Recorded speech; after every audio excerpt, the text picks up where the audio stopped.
Hey everybody, this is Mr. Munson. We're in Unit 2, Circles. This is Concept 3, so if you look at your student learning map, you'll see under Concept 3 several I can statements. You should be able to do that by the time we're done studying and practicing the Unit 3, the Concept 3 material. All right, so we're going to be looking at two types of angles that are associated with circles. We have central angles and inscribed angles. This is where, for central angles, the vertex is at the center of the circle. The inscribed angles is to the right, where the vertex is on the circle. We have a third type where the vertex is outside the circle, but we'll cover that in a different video. Let's get started. All right, cool. So make sure you've done a summary for the video before this. Draw on your line. This section is 2.3, central angles and inscribed angles. Write your title, put your date in there. We're looking at this angle here. Obviously, we've dealt with angles. This is a 37-degree angle, right? And so I've been writing this little arrow to kind of show that it's kind of like two sides of the angle have been opened up and created a 37-degree angle. Where the two sides meet is called a vertex. And so when we take an angle like that and throw it into a circle where the vertex is at the center, we call this a central angle. Now, what's really cool is you know that there's 360 degrees in a circle, okay? Well, if this central angle is 37 degrees, that angle goes out and intersects that circle and cuts a part of an arc, okay? So if we look at it, it cuts the arc AB. So we can write the measure of arc AB, M with an AB with an arc above the AB, is equal to 37 degrees. The relationship is 1 to 1. Whatever the central angle is, the arc it cuts is equal to 37 degrees. It's that simple. It's the easiest concept in this whole entire unit. Grab it, let's run with it. So let's take a look at this example. We have a circle with a central angle that is measured of 5x plus 1. That's written into the drawing. Now I have some given information. Different ways I can give you information is have it in the drawing. I could actually write it off to the side and say it's given. And so we have the arc AC is 3x plus 9. And then they're asking me to find arc ADC. So what I would do is if I was you, I would start taking the given information, put it into the drawing, and start doing some highlighting to help my eyes understand what do I know and what they're looking for me to find. So I might draw that 3x plus 9 up there as an arc, just kind of like two little marks on the end to kind of show the full length is that 3x plus 9. Now, in reference to what we just learned about a central angle and an arc, is that 5x plus 1, whatever measurement that is, 58 degrees, whatever, that's going to be equivalent to that 3x plus 9. So it's telling me what kind of equation I can write. The problem is they didn't ask me to find that arc up there. They asked me to find this other arc down below, the green one. And the information given is really has nothing to do with that arc. So I have to think through, what is it that I know? What can I do to find, what do I know about this circle? I know that central angles and arcs that they cut are equal.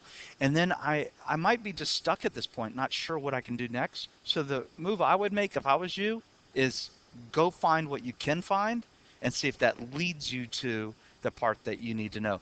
This is problem solving skills, and so I'm teaching you how to deal with these problems. If you're not sure how to solve the problem, at least start solving what you think you can do because of stuff you know. So I'm going to write an equation. So now what I did is I just slid everything over to the left so I had more room to write. So I have the information, it's all the same, okay? So I'm going to go and find what x is. Okay, so I'm just going to start solving for x.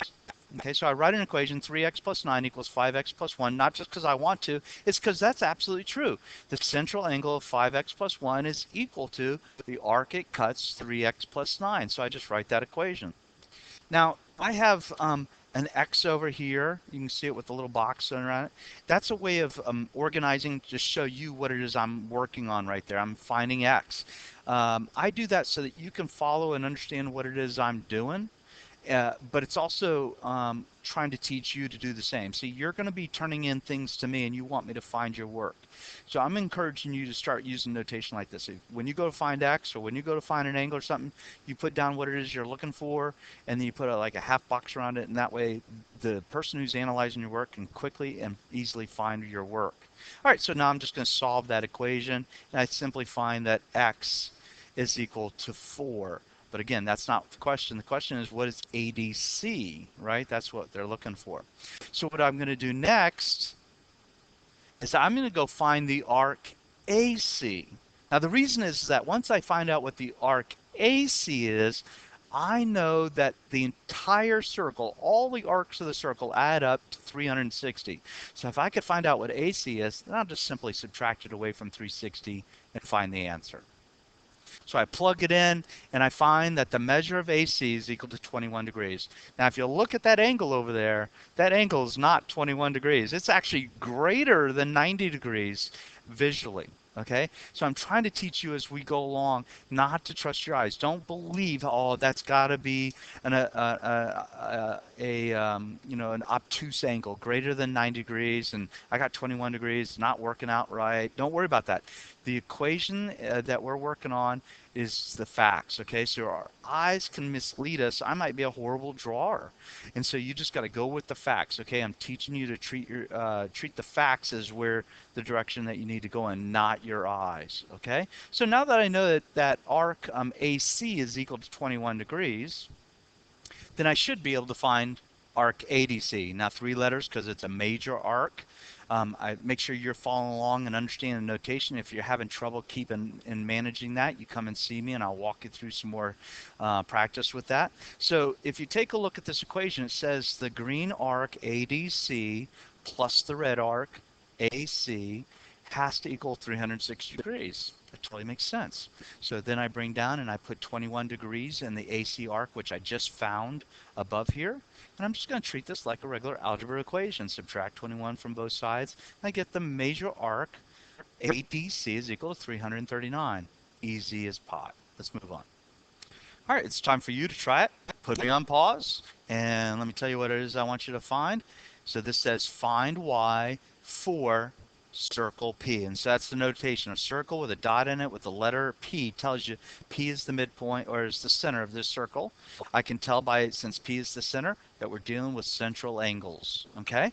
So you might even write central angles on a problem like this to give you a better chance than the average student to get it right. You've identified that it was a central angle. Your brain goes to that file in your brain and starts pulling up what the relationship is.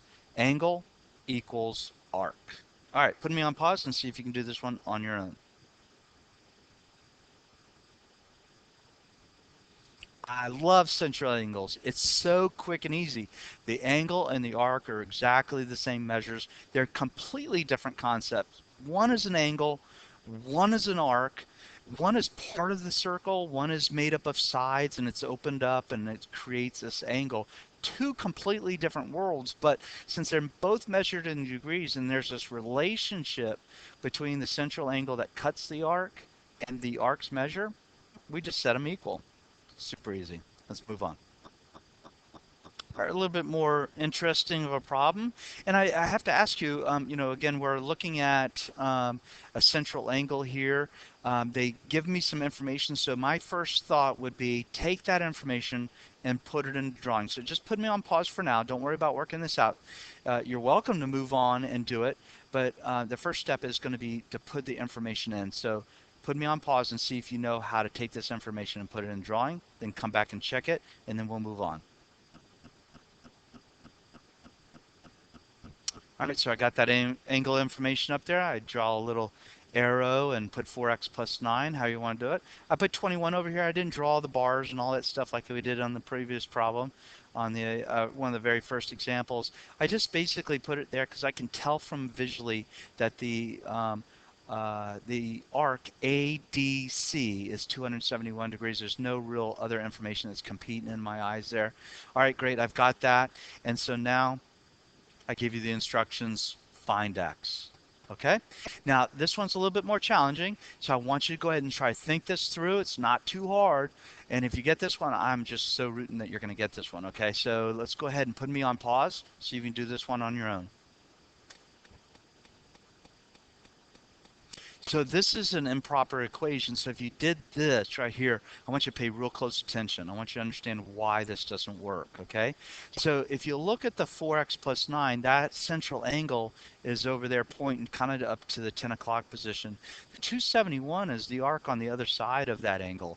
So those two things are not equal to each other. Remember, the central angle and the arc it cuts is equal to each other. So personally, I think it's always best to highlight the arc that the angle's cutting, just so that you don't make that mistake. You're not, oh, there's two pieces of information, I'll just stick them together. That's an improper equation. So if you did that, erase this, and then go back and try to see if you can come up with an equation that works. If you get stuck, come back and see me. You'll see how it's unfolding. If you didn't write that equation, you wrote something different, then great, let's continue. Okay, so the measure of arc AC should be equal to 360 minus what I've already spent on the other arc. There's two arcs that make up this figure right now, AC and then the major arc ADC. Those two have to add up to give me 360, and I've got that basically going on. I would take this 89 and put it right up there in your drawing if this was the case and you were, on a test or whatever, so that you can visually see what's going on. Okay, so now that arc is 89. That should allow me to write an equation. All right, and there you have it. Basically, the arc and the angle, central angle, are equal to each other. So I set them equal, solved it, got x equals 20. Okay, let's move on. All right, next idea that we're going to do in this section is inscribed angles. Inscribed angles are angles, but their vertex is on the circle, okay? So as you can see, this is an angle, and it's just two sides that have been opened up, have a common vertex there at D on the circle, and that angle goes up and cuts this arc AB, okay? Now, unfortunately, the angle ADB, that inscribed angle, is not, its measure is not equal to that arc. Okay? Well, and that totally makes sense. And in a moment, you'll see why that doesn't work. Okay? All right, just quickly draw this circle with the interior or the central angle APC. And so APC goes up and cuts an arc. Whoops, sorry. All right, and that arc is in blue here. Now we know that the measure of that arc in degrees is exactly the same as that central angle APC. Suppose I put a point B anywhere on the circle I wanted to, but on the circle, and then I drew two sides, two chords that go up and meet at A and at C, and I create a new angle, angle ABC, or I could just call it angle B.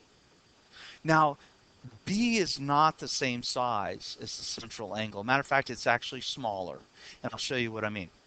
Let me move it up and get the vertices in the same place, and I'll just rotate it so that you can see that B is actually smaller than the other angle. Okay? All right. So what's really cool, though, is that the inscribed angle that cuts the same arc as that blue one is actually half the size. It's not a third the size, not a fourth the size, it's half the size. So if I know that the arc is, let's say, 100 degrees, then the central angle is 50 degrees. It's that simple. Now, we're going to make it a little bit more complicated with x's and y's and stuff like that, and we're going to do a couple of problems to help you generate that idea. We're going to need to be able to write equations and things like that, but we just need to know that the relationship that we have between the central angles APC, take a look at the drawing, angle APC, that's equal to the measure of the arc. Okay, that's the relationship between those two things. The blue ones are equal to each other. But the measure of angle ABC, which is the red one, right? That angle is half the arc AC. It's also half the angle APC because those two things are the same. All right, let's take a look at how we use that. Let's look at this example. So we have a central or an inscribed angle. The vertex is at C on the circle. So, and it's asking me find angle ACB. Now what I'm going to do is I'm going to realize that that's telling me find x and then plug back in. Okay, so what's the relationship between the inscribed angle and the arc that it cuts? Well, the inscribed angle, in this case ACB, is half of the arc AB. Okay, so now I just put the numbers where they need to go. I substituted everything in, so I got 5x plus 6 equals 1 half times the quantity 6x plus 20. It put me on pause if you need to figure out where those numbers came from. Then the next step, I would distribute that 1 half through the 6x minus 20, or plus 20, and I find out that x is 2. Now it's just a matter of taking that x equals 2, plugging it back into the angle ACB, and calculating. So the final answer is 16. Now, if I take that 2 and plug it in for this 6x plus 20 up there, I should get twice as much. Remember, the inscribed angle is half. So if the inscribed angle is 16, the arc should be bigger at 32. Let's plug the 2 in our mind. 6 times 2 is 12, plus 20 is 32. We've got it right. Let's move on. All right, very similar problem, but I've added an extra segment to kind of make the drawing look a little bit more confusing, because I want your brain to start identifying what it is that we're working with. And so if you look at that 3x plus 2, it's an angle and the vertex is on the circle. So your brain should go right to inscribed angles. I would always encourage you to write down inscribed angles so that your brain is now working in that arena. I would see this 100 here represents the arc AB, and maybe go ahead and highlight it with pen or a colored pencil or something so I can kind of see it. I personally would highlight the inscribed angle that cuts that arc so I can kind of see it even clearer. And so I have an inscribed angle cutting an arc that I know, and now they're asking me to find x. I have an x, that means I have to write an equation. So my first step is I write down the relationship, the measure of the angle. In this case, an inscribed angle is half the arc. Let's put the information in the proper place. 3x plus 2 equals half of 100. And I find that x is equal to 16. That's it. Okay, that's some of the basics. Now we're going to be looking at maybe a little bit more difficult problems to work algebraically. The drawings are going to get a little bit more complicated, and that's not to confuse you. It's to get you to start training your brain to pull out, maybe highlight things that you need to get your problem solving skills to be just absolutely mastery by the end of the year. Okay. All right, well, now we're time for the do it problems. So before you start, I want you to draw a line across your notes, write a summary of what it is that you've just learned. Try to be as detailed as possible, but not super detailed, and so it takes tons of time. You want to solidify the ideas a second time through here. Here's your problems. I'm going to zoom in, scroll them through so you can see them better. Don't forget to put the title and your name at the top. Get this out of your way. Have a great day.